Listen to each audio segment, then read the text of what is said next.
Well, I am very thrilled to be here, and there are a number of other Y associations that I have, and one of them is sitting to your right, and that is Ida Thomas. I am going to be talking to you about relationships and the relationships that I have built with the Y and Scott Haldane over the years, Brenda Flaherty I see here. I'm going to be telling you a story that is very, very familiar to you. I've brought along, because I know that you're missing Geneva, I've brought along some furry animals for you to have a look at. So I'm very, very thrilled to be here, and also very, very pleased to be able to say that the work that the ymca is doing, has done, and will continue to do is an inspiration, not just for us as Canadians, but I think across the world. There's much that can be learned about how to build community through relationships, how to build community by having bold visions. And in this time when there's just so much stress and pressure that families are under, which I'll talk a little bit about, it's so crucial, and it is life-giving, I must say, to hear that over 2 million people are taking the time and being touched and having the opportunity to make a difference in their own lives by being part of the Y story. So I'm very, very keen to tell you about some of the things that are very important to me as a child psychiatrist, and I hope to kind of give you a bit of the science of what we now know about what you do. Now, you're going to keep on doing it, but I'm really hoping that once you've got the science of it, you can go out and tell more people, well, you know what, this is why you should belong to the Y. This is why you should be thinking about your donations to the Y, because what you are doing as a clinician, as a researcher, as a lover of things about the brain, I'm telling you, you are changing the wiring of people's brains. You're changing the wiring which affects the heart, which affects the ability to connect with others. So let me take you on a little bit of a story here about what it is that I think the Y does for children and adults.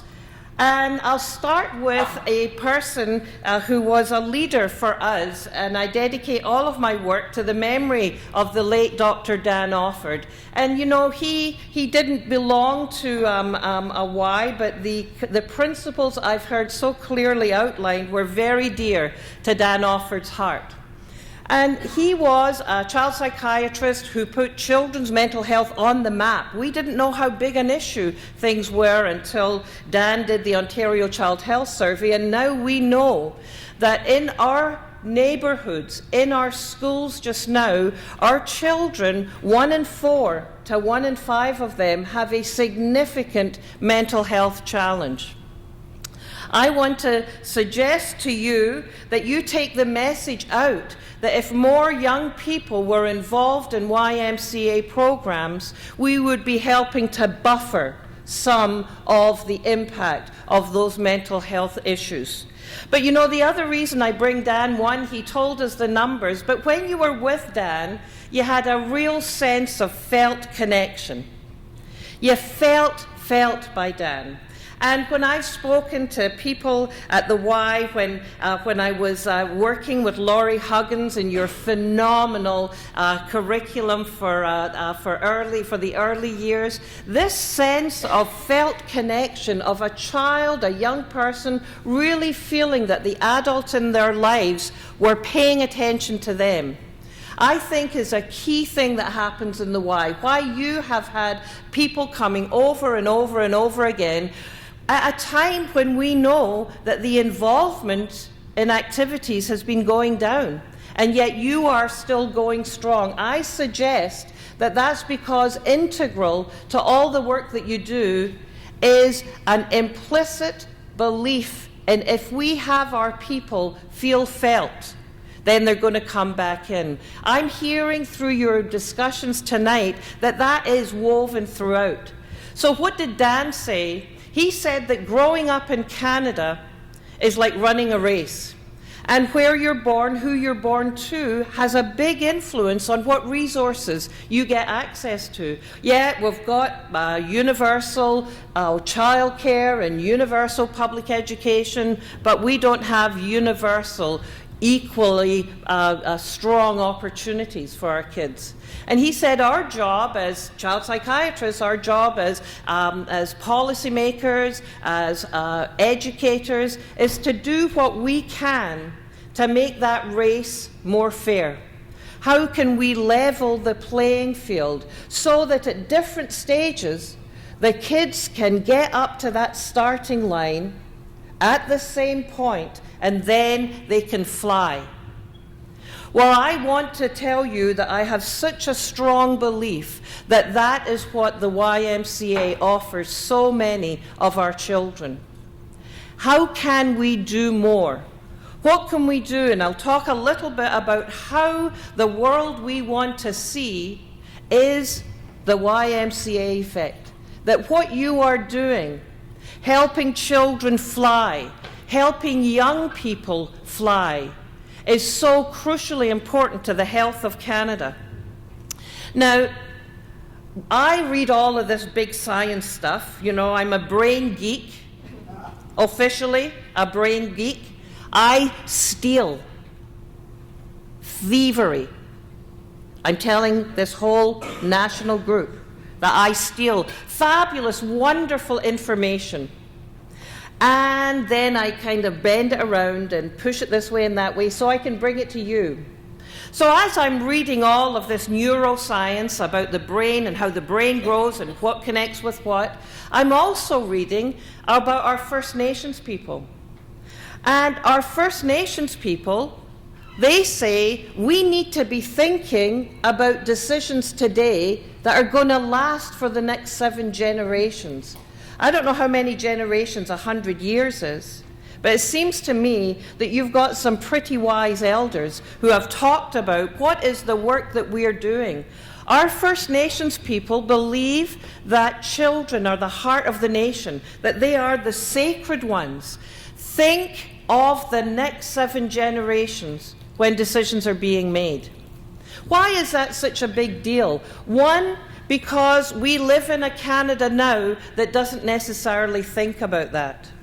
That we think more if we were to say, well, what's the most common questions Canadians ask each other? What would it be? What about those Toronto Maple Leafs, probably? Yeah, oh, about those Winnipeg Jets. Yay, yeah. How about, are we actually, as a nation, asking, how are the children? What is our values-driven question? Most of the time, unfortunately, what I see are things about the economy, our frickin' fighter jets, when what we should be asking is, how are the children? If you have a belief that when you're making decisions just now, they're going to have an impact on the next 7 generations. So our First Nations leaders and many of our newcomer families have this heart-held belief. Children and young people as the sacred ones. What do we have as that heartfelt belief? I would suggest we have signed on to the UN Convention on the Rights of a Child as a country, but that we're not making it so as a country. I would say, though, that the Y is doing a different story. So, do we have to pay attention to asking the question, how are the children? Well, we saw some stunning statistics in your slideshow, but here are some other things to wonder and think about. The UNICEF group, Innocenti, did a report, and they looked across the 21 richest countries, and they asked, how are the children doing? How are the young people doing? They did collected surveys and various pieces of information. They looked at how many kids were living in poverty. They looked at how many children were involved in accidental injury. They looked at educational outcomes. They looked at how often do children eat meals with their family. How often do they have conversations with meaningful adults? Are their friends nice? How many risks are they taking? I learned from that, I didn't know, that Canada has the highest dope smoking in our teens. Now, I'm told from reliable sources that they're not inhaling. Very reliable sources. But still, 17. And you know, we know that there is a big connection between family and peer relations and risk-taking. Big study done in the US by CASA, the Center for Alcohol and Substance Abuse. What did they find? They found that the fewer times kids were together meaningfully with adults, having meals, etc., then the earlier they got into sex and drugs. That was such a stunning finding that George W. Bush, bless his soul, decided to say, well, let's have family dinner day. Let's have one day a year. Okay, Georgie, good idea, but missing the point.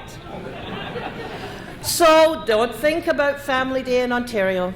Don't think about that. But so here we've got statistics that show our kids are having a deficit of relationship. They are not having the kind of connection with adults that leads to better decision making. Some of this has led to many societies looking at, well, how can we build the strengths of our young people? And I am always so thrilled when from my Hamilton Y I get the calendar and I see asset building tips along the bottom. The Y is a leader in bringing an asset building framework. But you know, let's look at this. Subjective well-being. How good do you feel about your life? 15 out of 21. Are we happy with that kind of result? Overall, we were 12 out of 21 as a country. Did you guys all know about that? Well, you know, when I've talked about this, we don't have children high enough on the agenda for this to be making the front pages. 12 out of 21. We would all know about it if it was 60-year-old men's survival from heart attacks. If we were 12 out of 21, we'd know about it. So it's not just looking at international, generated from international. We also had a special advisor from the Prime Minister who said to Dr. Kelly Leach, tell us how we're doing out there. How are we doing compared to other countries? And she wrote a report in 2008 called Reaching for the Top. And in that, she said we are doing poorly compared to other OECD countries.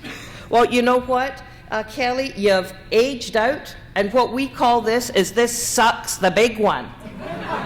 This sucks. We are 22nd out in preventable childhood injury. We're 27th in childhood obesity, and we're 21st in child well-being, including mental health. So she called it reaching for the top, and I'm very cheeky, as you might be noticing. I call it groveling from the bottom. But I can show these slides and have hope because of the 2.13 million Canadians who are coming to YMCA programs. There are high-quality early programs, there's terrific school-age programs and middle childhood matters, and there is a phenomenal focus on what is happening in the young leaders, in the young teens. But not everybody gets this, so I want to add to your wonderful strategic plan of being the ambassadors for a Canada Fit for Children. That it's great that the Y is able to take this kind of leadership. Now, why do I get all bugged about this kind of thing and want to talk to you about it? So we need to have a Canada that's fit for children. Why? For a whole bunch of different reasons, but one is we have learned now so much about how the environment changes who you are. The environment, how little ones are sung to or read to, learn to swim and come up to the loving arms of their parents, that is building their brains. We are born with a potential, and what the environment does create how that potential is going to be realized. So we are our brains. It is a master organ, but it influences so much of the body, how strong you'll be, what you're going to be interested in, what you find funny. I would suggest that we could do a survey of all of you and come up with a similar story about why you chose to come to the Y, to be part of the Y. Our history is created in our neurons, our brain cells. And you know, we used to think back in the olden days, like 1981, when I graduated from medical school, we thought that the genes were so hugely important. We now know that the genes and the environment interact together in ways we had no clue about in the 1980s. That it is the genetic material, but how that interacts with the environment. So a little one who comes from dense poverty, whose mum is so stressed because she doesn't know should she feed the kids or pay the rent, that little one comes into a YMCA childcare program, into a well-structured, a well-knowledge-based group, and they learn that the world doesn't need to be a scary place. Their brain is literally being sculpted by that experience. High quality childcare is one of the biggest things that I know of that the Y is involved in. It literally changes lives. I talk to early childhood educators, as some of my peeps here in the front row know. I talk to early childhood educators and talk about them as neuroplasticians. Neuro, brain cells, plasticians, changing it. Because that little one who is soothed, who learns to play, learns to take turns, learns to love books, their brains are being formed very differently than if they were not getting that experience. So we are our brain. Our experience is sculpted over and over and over again by the experience. Now, I'm going to show you some slides in a little bit about how the brain gets formed and how different generations and different messages give different focuses on things. But what I think is really important to keep in mind is that the brain is a social organ. We are wired to connect, and relationships are the nutrition that feeds that brain. So you look here and you see this baby imitating this dad. Now, it's an old picture you see there, because we haven't seen a fro like that in a very long time. Scott has not seen that much hair in an even longer time. But what's happening is that dad or that man and that baby are interacting with each other. That baby's brain cells are being turned on. But dad's brain cells are also being turned on as he's getting that feedback, as he's learning what the baby likes and can imitate. His brain is being changed. That little one, if you look over here, this is where we receive all of the signals coming in to the brain. The finger-like branches, in it comes, it goes into the dark area, and it turns on the DNA. The programs you are offering is changing the activity of the DNA. That is what the science is showing us. Your young leaders who have been here and learning and connecting, their brains are different today than they were when they came here. You are changing, literally sculpting the architecture. The biggest change we see is in the early years. But there's massive change that happens again in the teen years. Massive opportunities for young people to develop strategies and skills that will last them for a lifetime. So keep up the early childhood work, because how that baselines are sculpted and created helps with this concept that Scott talked about of resilience. What is it that makes some children resilient and others not? It's not a gene. It's not something magical pulled out of the air. What makes some children resilient, and that is they're faced with a challenge and they're able to not only cope with it but do better. What helps kids do that? Relationships. Having had early years where they learn self-regulation, where they can be the boss of their attention, and when they're upset they can use their words. Wow. Is that the kind of thing happening in your high-quality early years? It is. Having young people involved and engaged and building these positive relationships is what helps them cope. So we've got this new brain science. So back in the olden days, like 1981, like is that aged out already in 1981, right? Like an old fart. That's what I am, essentially. Okay. So back in the olden days, the old view was that the brain was a fixed structure and things came turning on with the genetic code. And that, you know, if your mum and dad were smart, then you probably were smart. But if your mum and dad were not very smart, well, you know, have a nice time. Whoa, is that different now? I know of kids who have been in high-quality YM programs whose parents, they were there subsidized because their parents were not very able to meet their needs. And those kids, I know 2 girls who are doing their masters at McMaster. What?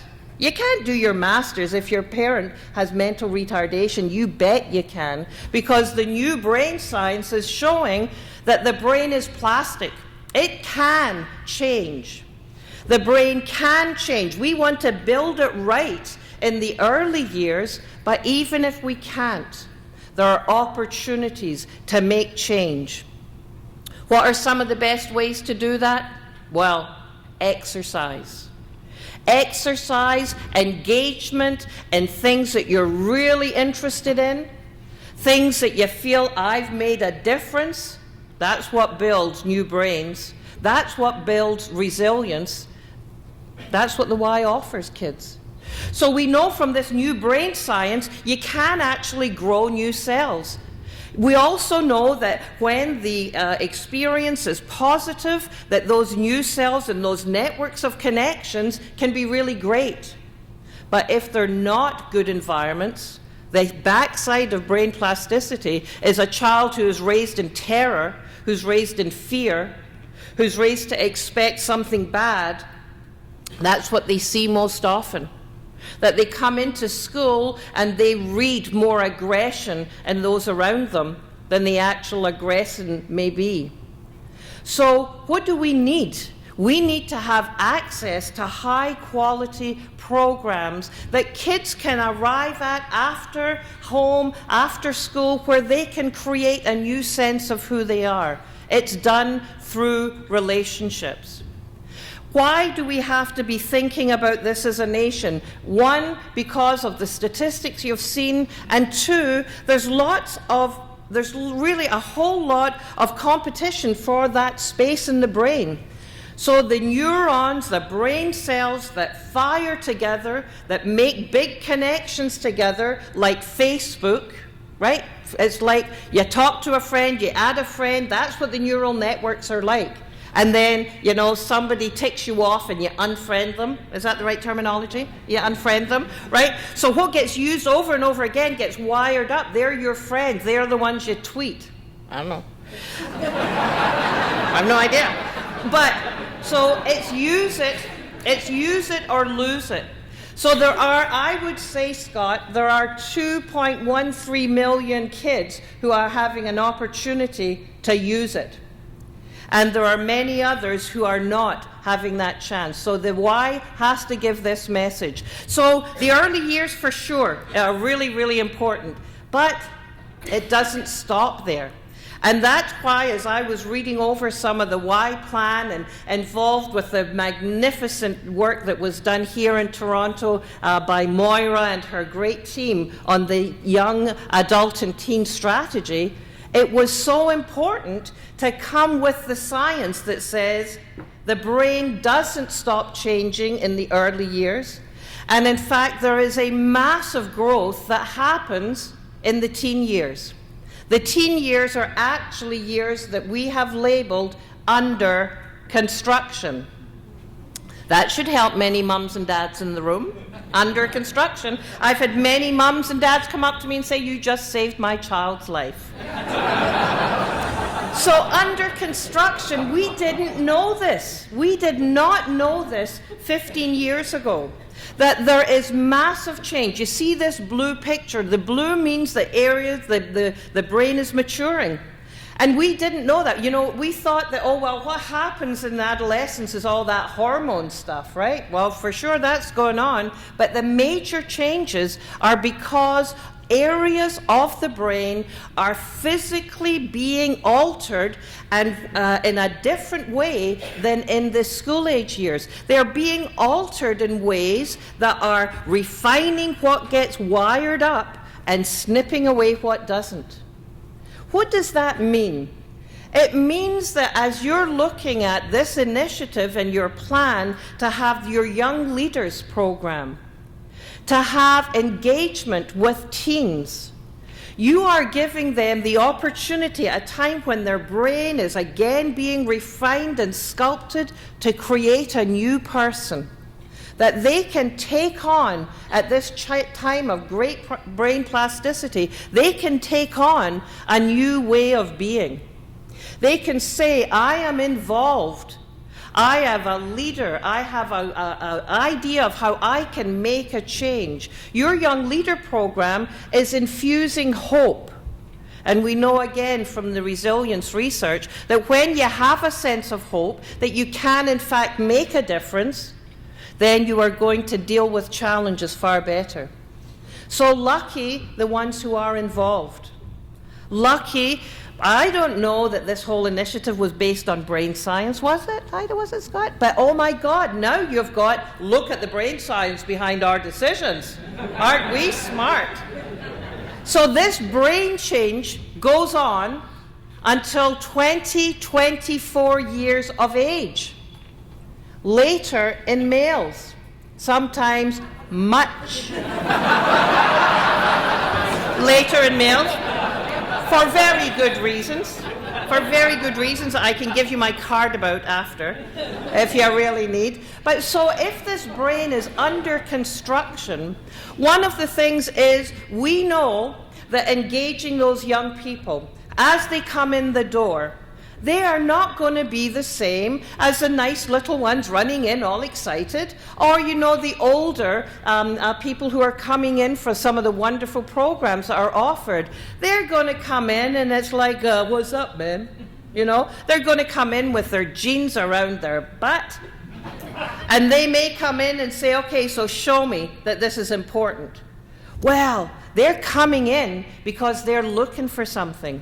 And if we don't recognize that they have to be so cool to fit in, and we think they're giving us attitude, then we're going to dismiss them.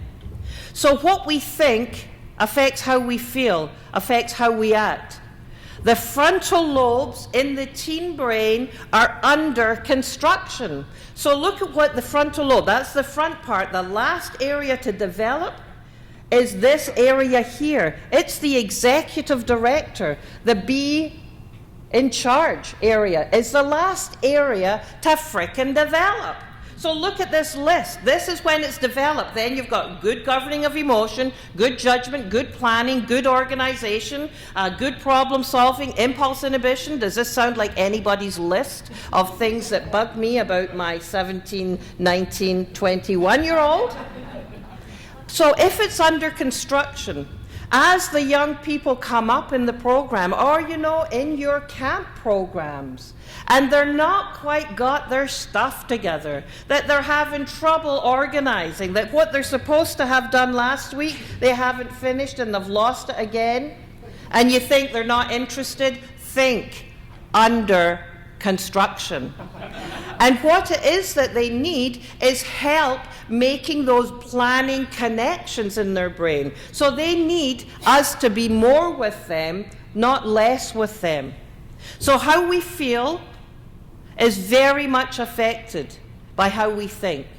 So if we think teenagers these days, you know, not anybody here at the Y, but teenagers these days are into themselves and they feel entitled, and, you know, they don't even notice you when you're driving up to Timmy's. If you think that and they walk in front of the car, you might think, oh, these kids.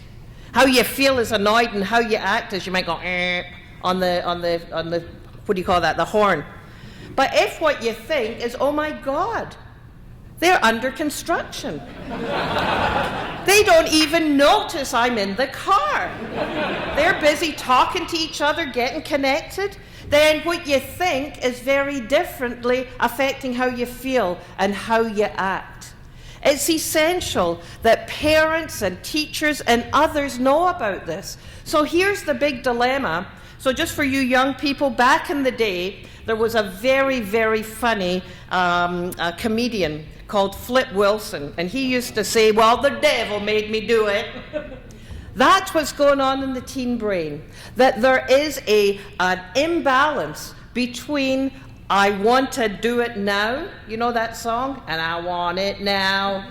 That's what is going, that is being developed ahead of the oops, stop and think about it. So the emotional brain is developing ahead of the planning brain. But does that mean, oh, well then teenagers, you can't get them to, you can't talk to them? Not at all. You guys have had exposure and experience with your phenomenal leaders of tomorrow. What you do see is that they can think and be creative and talk circles around us. However, if the emotional brain has been activated, they are learning how to calm it, how to self-regulate. When that emotional brain is turned on, then they have more difficulties soothing and calming. I had an experience. I was driving to Charles Street to give a talk on the teenage brain. And as I was driving from Hamilton to Toronto, there was, the cars were going, you know, go fast, slow, fast, slow. It's rather busy here. I see more cars on my way from Hamilton to the airport than there are people in Manitoba and Saskatchewan. Just so you get an idea. So as I'm driving, and we're stopping and going, and then we've got a long period of, oh yes, we're going fast, and then suddenly we're stopping and going, I happen, a good driver, look in my rearview mirror, and what do I see? I see a young teenage boy, and I see the look on his face, and the look on his face is, oh. And what does his emotional brain do? He puts his foot on the accelerator, not the brake. So he goes smash, smucks right into me. And when I get out of the car, what do you think I said? Under construction. That's what was heard. There may have been some other things. But you know, as we're thinking about this and the teen strategies, I would say it's so important to me to be able to sing the song and the praises of the why. Because as that brain is being constructed, young people need more of our time, not less of our time. I'm going to talk about the generations and show how they're very different. I want to underscore that the relational landscape is changing. If all you did in your programs was to create a sense of belonging, and that you were able to reach out to the young people who feel increasingly isolated and were able to bring them in, we would have fewer gangs. I've talked to gang-involved youth, and they tell me that they get connected with the gang because they want a sense of family. A sense of belonging is crucial to our well-being. So a sense of belonging. So then I read about the Leaders of Tomorrow program. So this is a time when the brain has again an opportunity to re-sculpt it. As that brain is under construction, what the brain is busy doing, what those children are busy doing, what those young people are doing, is building their brain. If they are involved in programs with you, if they're learning how to work as a team, I suck at this, by the way, this activity, I think this is torture.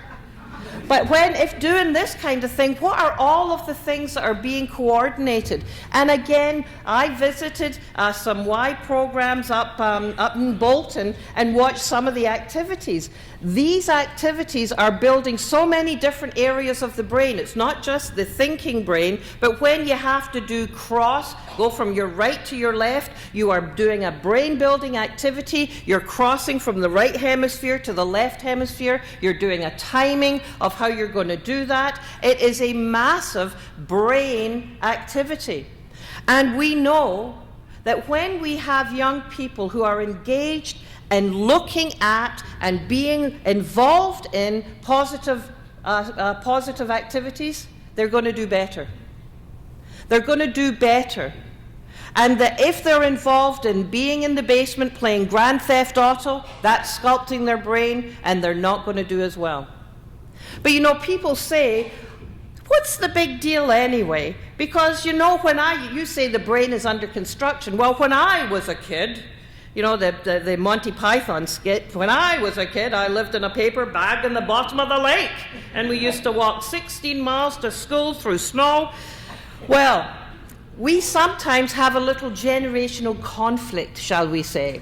So I wanted to just walk through talking about your generation and how each generation has built different brains. So I presented to the Academy of Medicine in Hamilton, and one of the doctors came up to me and he said, you know, he was in his 70s, and he said, I was 17 when I joined the Merchant Navy. I was 19 when I became a captain. And so it made me start to think about, why is that? I don't think I would let my 19-year-old on a boat. Never mind be a frickin' captain. Now, is that because their brains were developing differently? I want to suggest, and just in a light-hearted way, because this is on average, you know, there's no stereotyping here, but when you look at the different generations that we come from, then you can start to understand a little bit about how we might view things a bit differently. So this is from a great presentation that was done to our Best Start Network in Hamilton by Karen Davis, one of the profs at the Early Childhood Education Program. So you now, as an organization, have 4 generations. So you've got the veterans, 1922, 1943, and think about the times when veterans were being born. After the war, authority, they fought for freedom, they fought for so many things. Their children were the baby boomers, 1944 to 1960, about this. And you know, this is really, nobody take offense because none of us fit quite perfectly, but the baby boomers, that 1944 to 1960, well, they had parents who had been through the war, who had been through the Depression, parents who wanted to make the best world possible, that their children were not going to go through the same thing. They had Dr. Spock, and not this one. Oh, wait a minute, you know, Dr. Spock. You read this book. Mothers talk to each other. Mothers started to leave home and go into the workforce here. What were the fights? Who can remember Woodstock? Anybody here remember Woodstock? So you weren't there. Because if you can remember it. But you know, so it was the fight for female liberation and sexual liberation, all of those things. Then 1961 to 1980, along come the Generation Xers, the baby busters, right? This is these kids, the latchkey kids, right? Mom and Dad are both working, and Karen described she's an Xer, and so it would be, come on, when you get home, watch the Flintstones and drink your Freshie. Oh my God. Drink your Freshie? Can you imagine? I think that you would probably get charged if you gave a child Freshie today, don't you think? But that was it. Families are divorcing. The nuclear family is hugely changing. So then the Generation Xers have their own babies, the Nexters or the Ys. And they're the millennials, the Generation Net. And what did those parents want for their children? Well, what are the themes that run through this? Each generation has distinct attitudes and behaviors and expectations. How we parent our children is very much affected by the generations. The Y is an organization that has survived through all of these generations because of the wisdom and the vision to keep with the times. Because here's how the times they are changing. That ran through my head. When you look at the core values, the different generations, on average, see things a bit differently. So education for the veterans was a dream. For baby boomers, it's a birthright. For Gen X, it's the way to get your job. For Gen Y, oh my God, it costs so much. It costs so much, so you have to get a part-time job, and they're also going to give you a part-time job, but they're going to give you an exam the night before, and you've got a huge big shift. And by the way, also, you have to be well-rounded, so you have to do all this volunteer stuff, like paddle the Amazon with Hemingway. It's different. My husband and I would not get into medical school today. That's what we're creating for our younger family, traditional nuclear family, the veterans. We saw it disintegrating with the baby boomer, the latchkey kids, Gen X, and many more merged families. Money, put it away, pay cash. Buy now, pay later, said us baby boomers. Cautious, conservative, the Gen X, you know what? I saw my dad lose his job, so I'm going to make sure I've got some. And why am I going to have respect and go along with the man? Are you kidding? The man fired my dad and caused all this stress. So I'm going to look after myself. And then the Gen Ys, you know what? Those frickin' parents were so busy saving, we had no fun, and so let's earn and spend. We're here for a good time, not a long time. So just different things. And as you have these different generations, and I'm thrilled to hear that Don Tapscott's going to be coming, you'll see that the way of communication is very, very different. How many of you have recently received a thank you card in the mail? If you have, it is likely coming from an older generation. How many of you have received 190 text messages today? Sorry, in the past hour. You are probably in a younger generation. Feedback and rewards. Oh, no news is good news. I'm doing just all right. Feedback is, okay, I have my MD. I get dollars associated with that. And then the Generation Xers are so unsure. How am I doing? They're so used to needing feedback. How am I doing? And then I want the feedback in the Ys. It's whenever I want it. Now, why would they, as Ys, want to have feedback when they want it? Is it because they are entitled? Is it because they're better, superior, they're more narcissistic? Are you frickin' kidding? They're like that because we as parents made them like that. I'll give you an example. When Scott and I would have played musical chairs, and back in the olden days, so we've aged out of this, they took away a chair. Now, are you kidding? You'll have winners and losers. No. We will have winners and participants. You are going to get a medal. So, talking about our generations, this is not, oh, those kids, they've done this. This is, we have moved with the times. But we have to do some changing of the times. In my world, we have a disorder called narcissistic personality disorder. That's me. Enough about me, but how do you like my hat, Lise? The big organization in the US of A is thinking of dropping narcissistic personality disorder from the Bible of disorders. Why? Because to be a disorder, you have to be not normative. So if we're saying, and we're allowing it to be said, being narcissistic is now the norm, we have to battle that. Because if I were to look in your whys, I would see evidence over and over and over again that young people who are involved in the why are being given messages about how important their contribution is. They're not getting, oh, I hope you feel good messages. They're getting reinforcement for you did good. Self-esteem is very important. Sure, it's very important. I'm a child psychiatrist. Self-efficacy is way more important. I can do it is way more important. But I think one of the last messages I want to leave you with is that kids these days have more stress. They do have more stress. Every generation says we were stressed. But in fact, studies are showing that because kids have fewer relationships outside of the family, and even within the family they feel loved, but they're not talking about their problems as much with their parents. Kids are experiencing huge amounts of stress. Families are stressed. They're being pulled in so many different directions. And the science is showing us that stress is bad for the brain.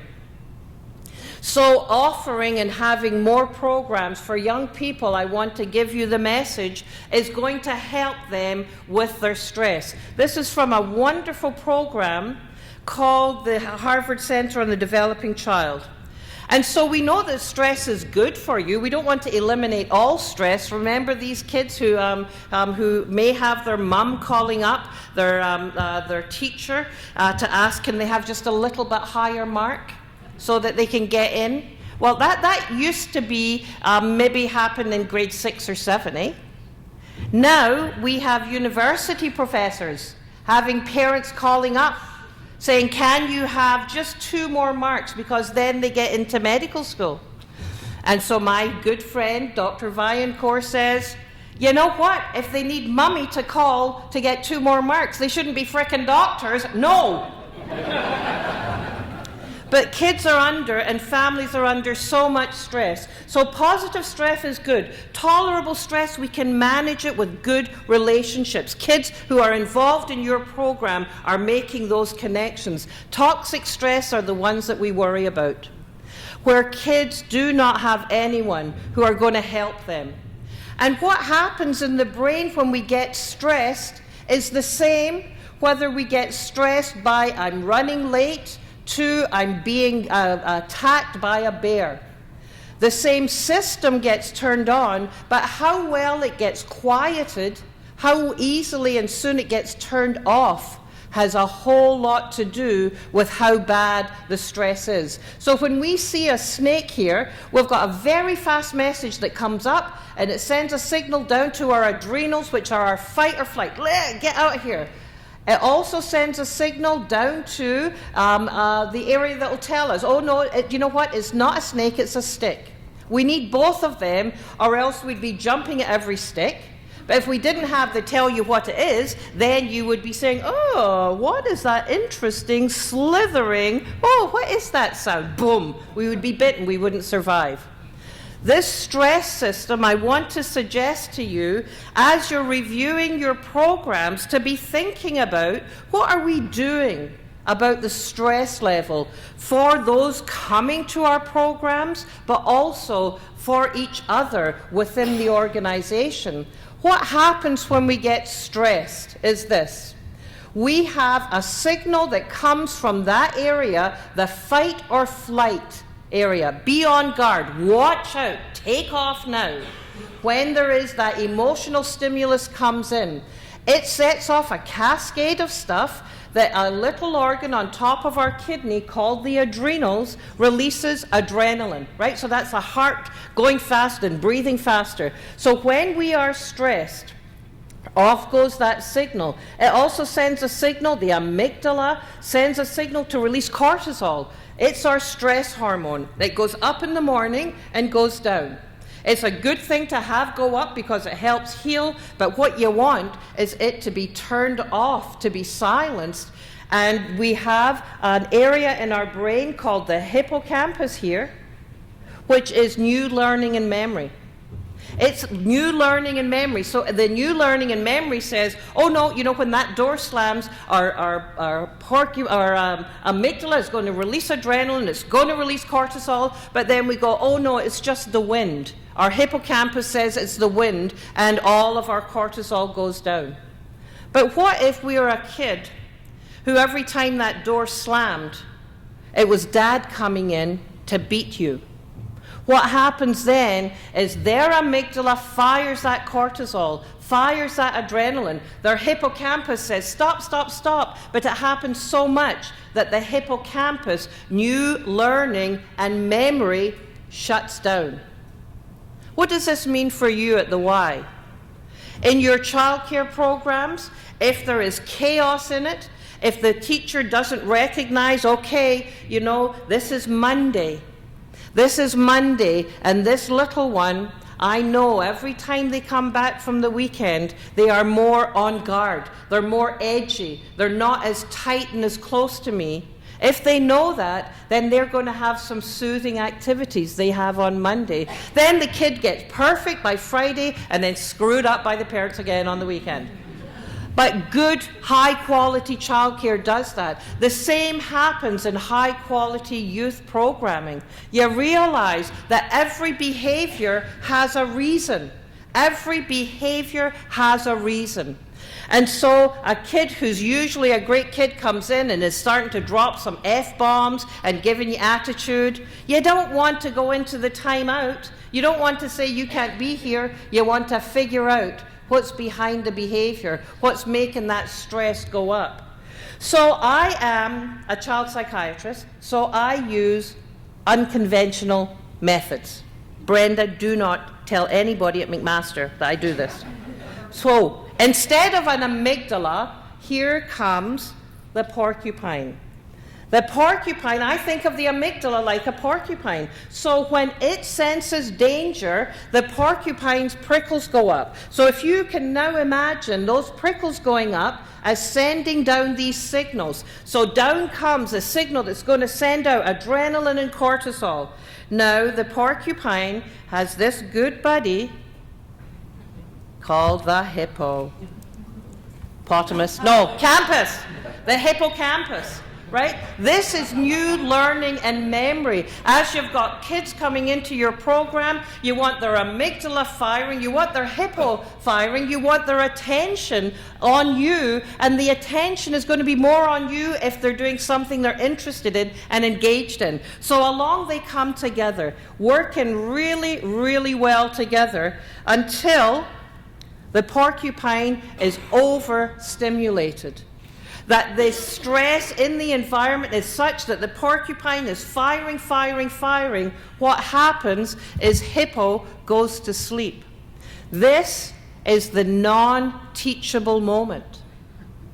This non-teachable moment is going to be different depending on what language you are, how much support you have, how you interpret, how you think affects how you feel, affects how you act. The non-teachable moment, I say, is a lot of the time spent in many of our high schools. That kids are non-engaged and then they're worried about bullying. They're worried about bullying, they're stressed about doing good, having good marks and getting into this school, and so they are not capable of learning. They're not able to learn. What can help bring that stress down? A sense of belonging. A sense of belonging releases other factors that bring that cortisol level down. So what we know is that high cortisol regulates stress, it stores memory, and helps you plan and organize. Remember the teen brain under construction? Remember our teens who are having more and more stress? I believe that if we can get more young people involved in YMCA programs, we're going to have few kids spending so much time in the unteachable moment. If we can engage with families, then I believe that we are going to hear not so much, my frickin' porcupine's going all the time. If you continue to do the magnificent work that is being done, I know in our Hamilton, where's Jim, with people who are recovering from cancer and heart disease and other things, they are coming together in the Y. They are learning from each other. They are creating a sense of belonging. The terror and fear of being a cancer survivor is very much quieted by coming together, the sense of belonging. So we can then, I suggest, look at your programs through this lens. How is, in that first slide, you see the amygdala talking to the prefrontal cortex, talking to the thinking part. In this stress state, we all look as if we have ADHD. So, what do we need to do just in my closing here? We need to think in an asset-building way. I love the Search Institute, Thrive Canada, and what you as Y Canada have embraced, the Search Institute asset building. I'm a child psychiatrist. I can diagnose whatever you want. ADHD, ADD, PDD, ASD, FU, DD is what some young people have tried to get me to diagnose their parents as. But how do I help families? How do you help families and kids most? It's not by finding out and pointing out what's wrong with them. It's by finding their strengths and helping them thrive. It's helping them fly. So we need to stop thinking about fixing young people's problems. We have not done any big change in the number of children who still continue to have significant difficulties. We need a paradigm shift. We need to shift to thinking about promoting young people's strengths. We have to think beyond programs and about relationship, relationship, relationship. You now know why. You now know why relationships are so important. They change the brain. They turn big porcupines into friendly hippos. The work that you do needs to be thinking about all of our children and that our kids are at promise rather than at risk. This shift is essential if we're going to have a Canada fit for children. And so I noticed, Scott, in your talk, you spoke about bold a lot, and in your plan Y, bold a lot. Well, I was thinking about that as you were talking, and I think that if we can now take some of this new science and say, let's be bold. B for creating a sense of belonging. O is for making sure that every young person has their own voice. O for own voice. L, that you've learned tonight that love builds brains. So belong, have our voice, know that love builds brains, and then let's learn from the D, the massive diversity that the YMCA both offers and brings together. So I am a big YMCA fan, and I will continue in whatever way I can to promote the work that you do.